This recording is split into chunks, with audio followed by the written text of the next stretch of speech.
Yeah, I get these silly thoughts in my head. Do you ever wonder how it is that Jesus could just appear, like walk through walls, and then yet be solid? In John chapter 20, Jesus appears to his disciples. The doors are closed, that point is made, and yet Jesus just comes through the wall and there he is. However, Thomas can touch him. So he comes through the walls, but he is solid. He's not just a spirit. How does that happen?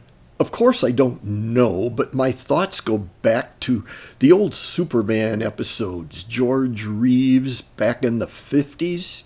Faster than a speeding bullet, more powerful than a locomotive. Look, up in the sky, it's a bird, it's a plane. It's Superman! Yes, Superman, strange visitor from another planet who came to Earth with powers and abilities far beyond those of mortal men. Superman, who can change the course of mighty rivers, bend steel in his bare hands, and who, disguised as Clark Kent, mild-mannered reporter for a great metropolitan newspaper, fights a never-ending battle for truth, justice, and the American way.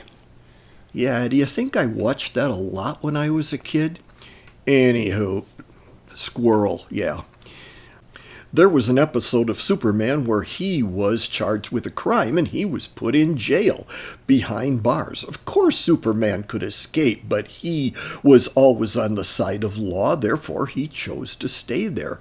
But he was needed somewhere else. How could he be in two places at once?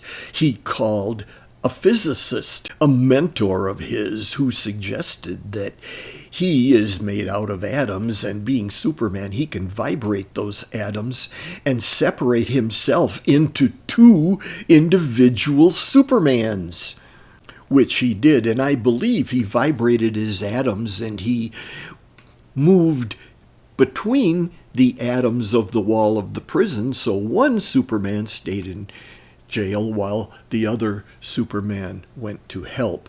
Of course, the physicist warned that as he was reduced to two Superman, each one of him would have diminished powers. So that was a whole other plot line. And then I think of Jesus just going through walls and yet being solid. And we know that what we call solid material is comprised mostly of space. We also know that Jesus holds everything together by his power.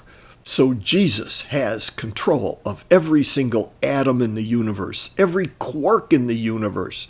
And if he can move his atomic structure through the spaces in the atomic structure of the wall, just as Superman in the fantasy back in the 50s was able to do, he could still be solid, but controlling his atoms and the atoms of the wall and utilizing the enormous space between atoms. Crazy? Yeah. Stupid?